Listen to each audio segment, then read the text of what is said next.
Hello and welcome to Scrap Your Stash. My name is Pam Morin. I am a Creative Memories advisor, and we get together every Wednesday night and make a layout together.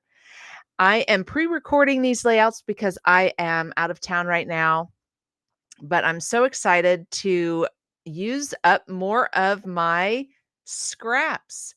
I am on a roll and I want to use up all of the scraps that are left over from this collection.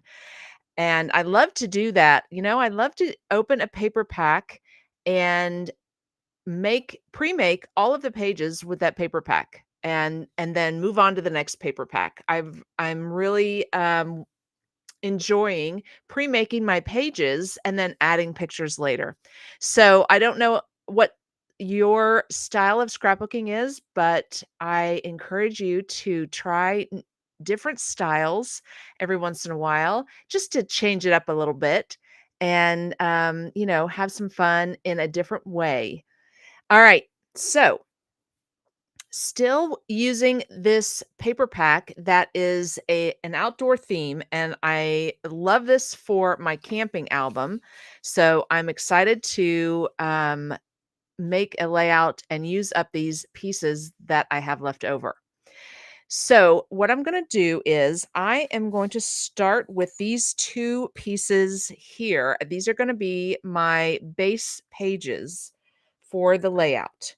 And this one is only 7 inches wide. So I have to add on another 3 inches to make it my 12 by 12 piece.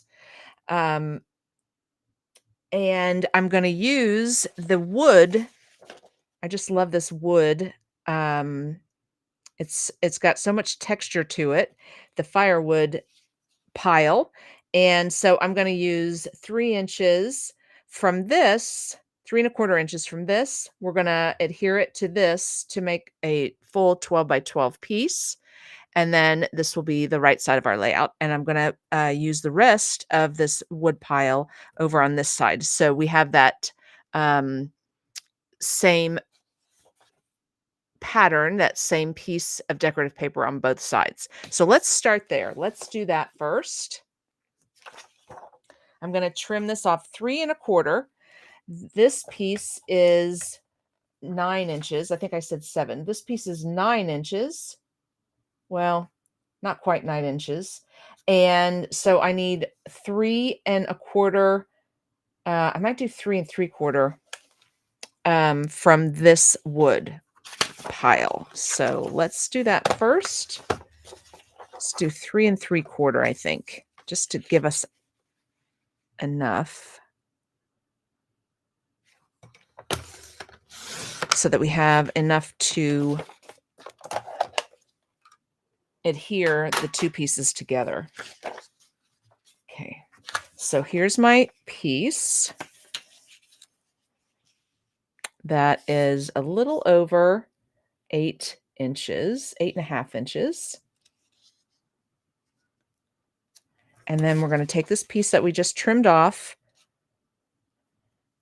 and we're going to adhere this together. And I'm just going to use my repositionable adhesive on the edge of this.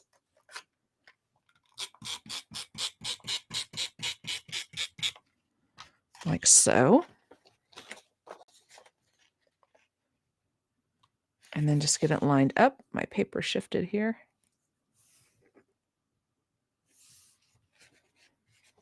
There we go. Get it lined up.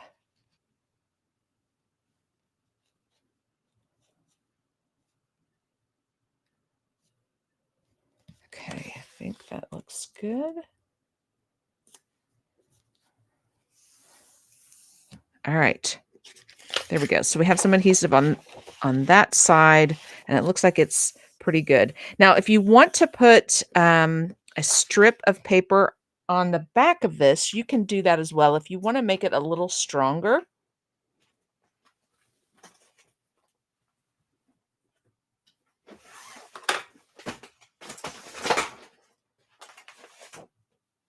So I'm just going to grab my white bits and pieces folder and see if I don't have just a narrow, just to kind of hold this together.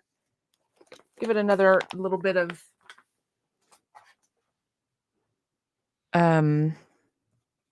adhesive on the back.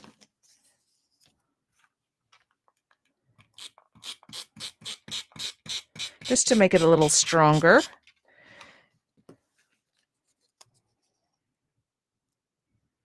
There we go. We're just going to lay this right on the seam on the back. Just kind of weld it together. Okay, just to make it a little stronger. All right, so there we go. So now we have our left side. And so then I'm just going to take that other piece of the wood pile. It's not as wide as that one, but that's okay. And we're going to put it on the right side. And I'm going to use photo tape for this.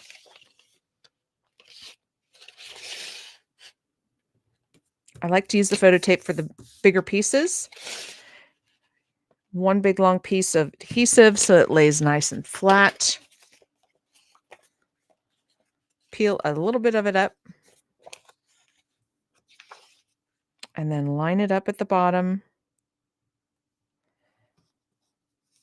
On both edges, both sides. Get it lined up. Press that down where your adhesive is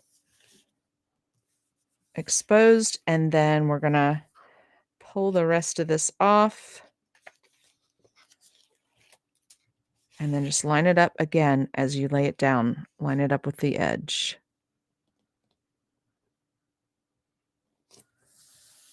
There we go. And then we'll just take that other backing off, the other photo tape that we have there.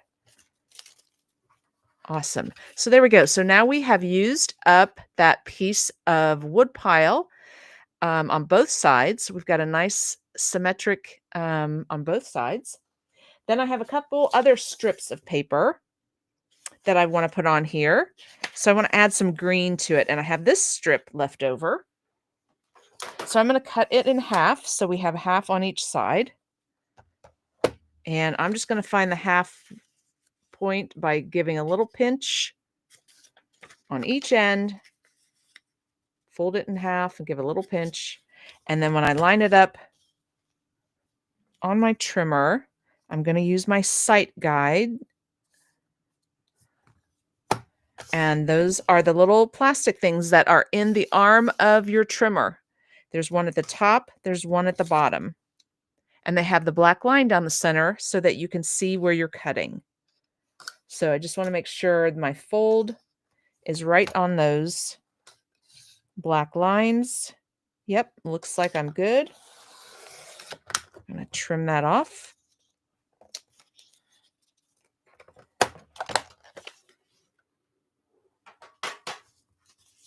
And I'm going to use my photo tape again.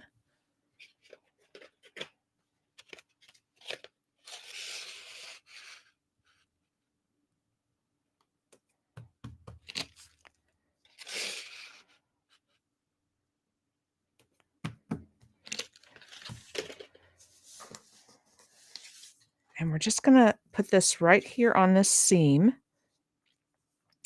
Actually, I'm going to put it right next to that wood pile. Just butt it up right against that. Give it a little bit of green. So just peel back a little bit of that backing, just one side, and get it lined up, get it stuck down, and then it's being held in place, and it's easier to line it up and get it stuck down where you want it. If you take the whole piece of backing off of it, then it may get stuck down somewhere where you don't want it, and trying to pull it back up can be challenging.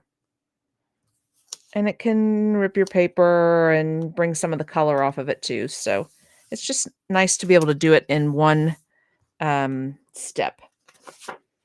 All right. You could lay them together like this, couldn't you? Yes, you could. We could turn them around and lay them horizontally. All right, so just doing the same thing over here. I'm going to butt this green right up against my wood pile.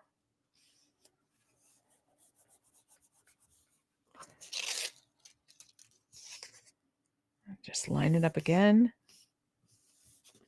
There we go. Oh, fun. It's starting to come together. I love it. All right. So now I have this piece left over, and it's got the same color tone as my base piece.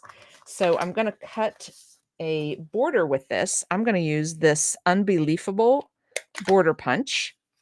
I thought this would be cute since the theme is wood and leaves and outdoors. So I'm going to make a fun leaf border with this pretty color.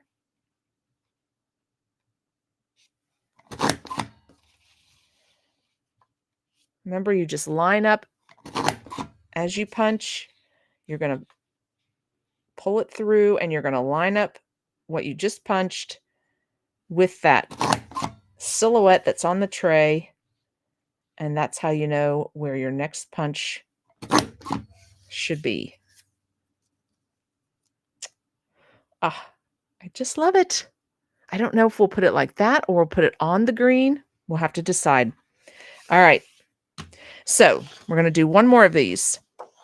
Remember, you're going to line up the edge of your paper with the black line on the front. And there's one on the left side. There's one on the right side. You decide which one you want to use.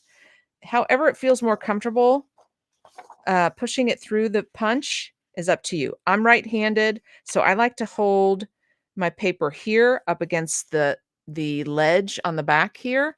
So I like to hold my paper there, and it just feels more comfortable for me moving my paper through this direction. But you do what's comfortable for you.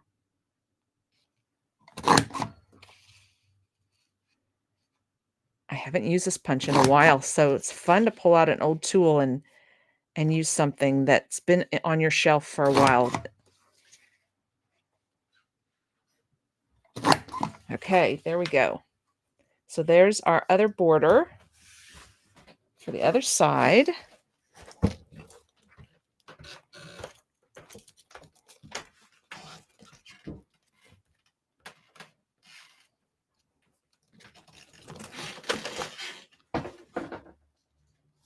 All right.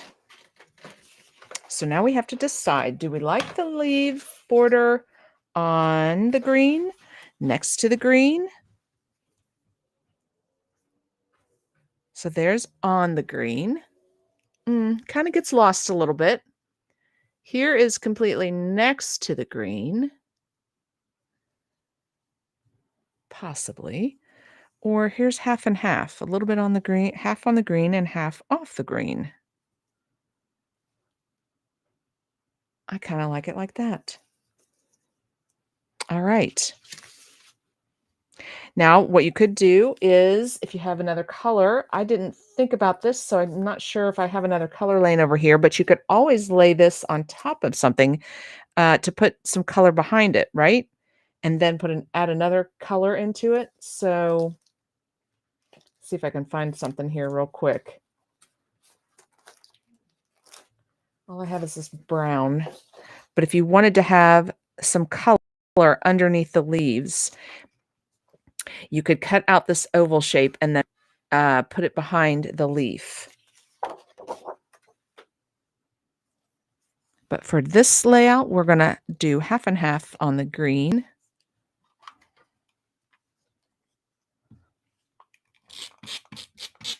And I'm using repositionable because this definitely has a lot of open space, and it's a narrower border.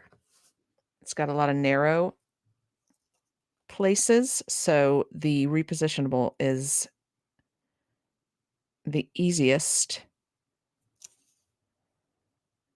adhesive to use for me, I feel like. But we have other options. We have the liquid adhesive that you could use. I think mine is here in my caddy. Yeah, the precision point. That's another option for pieces that are narrow. And then we also have an adhesive that is a thin strip, and you can use that for narrow pieces. So you can see the thin adhesive down the center here. So several options. All right, I do like this.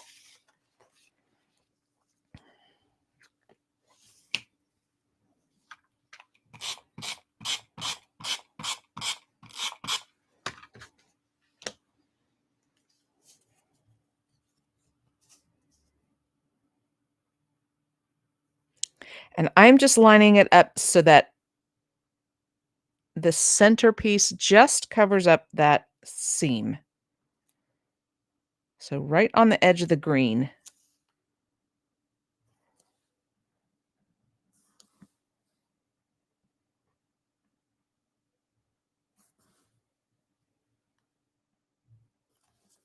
Oh, move that one over just a tad. All right. There we go. Just a tad.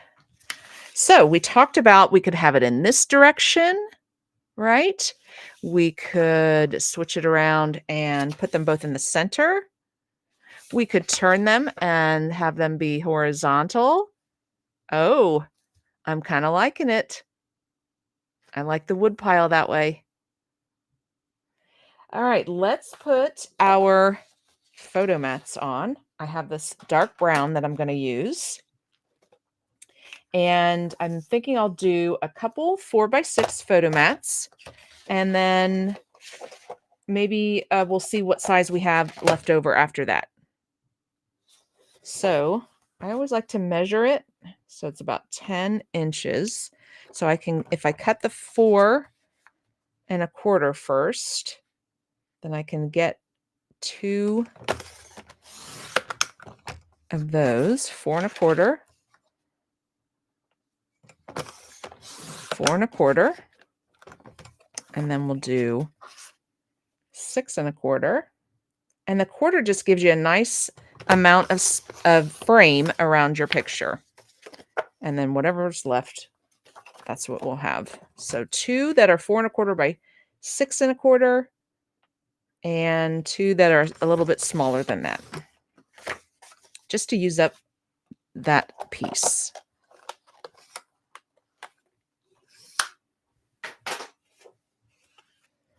So pre-making pages can be a little tricky. So right now, if you wanted to, you could just put all of this in one of our pocket folders and put it aside for when you have your pictures ready to put on here. And that way you know, you'll be able to decide if you need a portrait for the direction your pictures are in or a landscape. But if you go ahead and lay them out and put them on your layout, you could always turn this layout in other directions for the the direction of the photo mat that you need. So I could put them on this way and then turn them if I turn the layout if I need to, if I need the direction this way. It's up to you. I'm always able to make my pictures work on my layouts. I know what size, I normally crop my pictures down to, so it really has not been an issue adding pictures after you make the layout.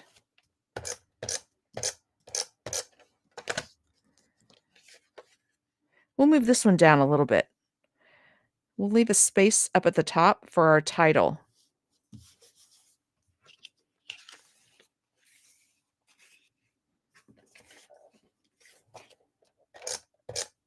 And you definitely have room down at the bottom if you wanted to add some more pictures.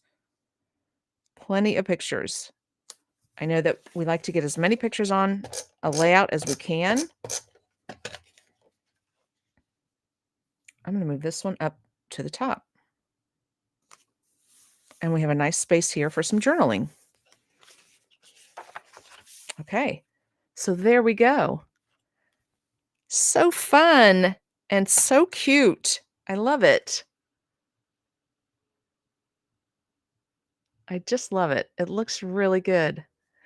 And I can't wait to decorate it. Normally I will wait to decorate. I'll wait for my title, I'll wait for my journaling, obviously, and I'll wait to decorate with any kind of stickers or die cuts because I don't know exactly where I'm going to put pictures and what exactly is going to be the theme. It could be outdoors, it could be camping, it could be just sitting outside at a bonfire. So several different things that this could be.